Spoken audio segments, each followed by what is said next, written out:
गणित विषयाचे अध्ययन करताना हा विषय विद्यार्थ्यांना कंटाळवाणा वाटू शकतो, परंतु क्रीडन पद्धतीने आनंददायी वातावरणात मुले प्रत्यक्ष कृतीतून शिकली तर ते दीर्घकाळ स्मरणात राहते। आज आपण संख्याज्ञान या कौशल्यांतर्गत 51 ते 99 या संख्यांचे अंकी लेखन शिकणार आहोत। पण फक्त ऐकून नाही तर खेळून, गाऊन आणि कृतीतून शिकणार आहोत। त्यासाठी आपण विद्यार्थ्यांचे 2 गट करून पुढील ॲक्टिव्हिटी करून घ्याव्यात व बरोबर उत्तर देणाऱ्या गटाला गुण द्यावा। ज्या गटाला शेवटी जास्त गुण मिळतील तो गट विजयी घोषित करावा। त्यामुळे विद्यार्थ्यांची उत्सुकता वाढते, त्वरित निर्णय घेण्याची क्षमता वाढते, चुरस वाढते, विचारशक्तीला चालना मिळते। क्रीडन पद्धतीने अध्यापन करण्यासाठी विविध कृती आपण घेऊ शकतो, जसे की कृतीतून संख्यालेखन ज्ञानकुंभ, संख्या फासा हे खेळाच्या माध्यमातून आपण घेऊ शकतो। नाणी आणि नोटांचा वापर, झटपट संख्यालेखन म्हणजे संख्या चॅलेंज, अंकांच्या गुदगुल्या, हवेतील अंक, ओळखा पाहू मी कोण, तालावर संख्यालेखन यापैकी काही कृती आपण आज इथे प्रत्यक्ष घेऊन पाहणार आहोत। संख्या आपण विविध रूपात मांडतो।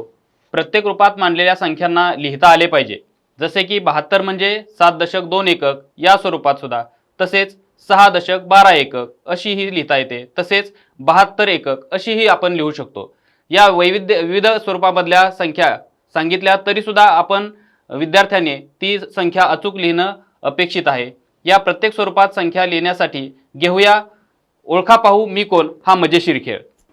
आता आपण संख्या फासा या खेळातून संख्यालेखन शिकूया। या बोर्डवर 50, 60, 70, 80, 90 या संख्यांच्या बॉक्सवर फासा आपण टाकायचा आहे। ज्या दशकावर जो फासा पडेल तो दशक आणि फाशावर आलेला अंक मिळून संख्या तयार करून तुम्हाला या पेपरवरती लिहून दाखवायचे। तयार आहात?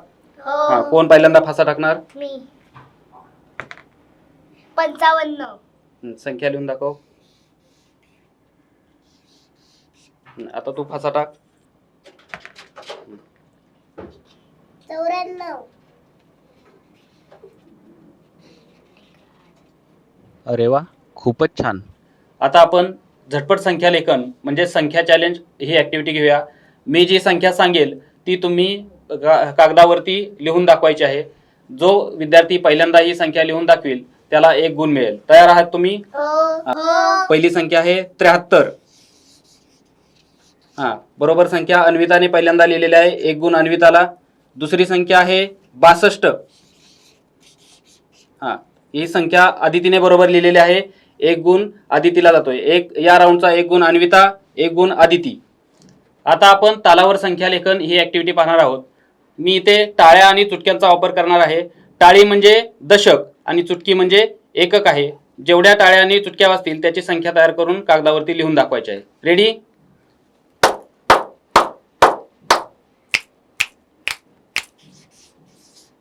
बरोबर 54। दुसरी संख्या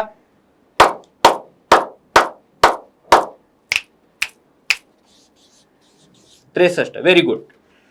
आता आम्ही तालावरती संख्या बोलणार आहे, तू ती कागदावरती लिहून दाखवायची आहे। तयार आहेस? 71, 72, 73, 74, 75, 76, 77, 78, 79, 80। व्हेरी गुड, खूप छान ॲक्टिव्हिटी केली। आता आपण अंकांच्या गुदगुल्या ही ॲक्टिव्हिटी घेणार आहोत। इथे 2 विद्यार्थी आहेत। एका विद्यार्थ्याने दुसऱ्याच्या हातावरती आपण एक संख्या लिहून त्या विद्यार्थ्याला ओळखायला सांगायची आहे। म्हणजे आपल्याला या ॲक्टिव्हिटीतून स्पर्शज्ञानातून संख्या ओळखता आणि लिहिता येणं याचा सराव होणार आहे। पहिल्यांदा तू तिच्या हातावरती लिहून दाखव संख्या। डोळे बंद करायचे आणि संख्या ओळखायची। 70 लिहून दाखव।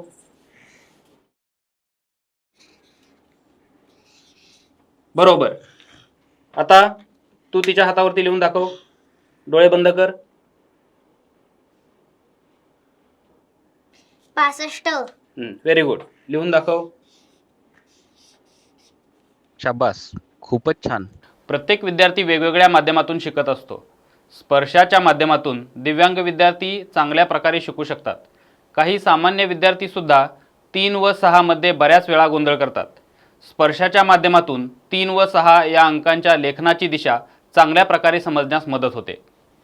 अशा प्रकारे विविध उपक्रमांच्या सहाय्याने आपण 51 ते 99 या संख्यांचे अंकी लेखन हा भाग विद्यार्थ्यांना शिकू शकतो. विद्यार्थी तणावमुक्त पद्धतीने शिकून त्यांचे चांगले दृढीकरण होण्यास सुद्धा मदत होईल. धन्यवाद.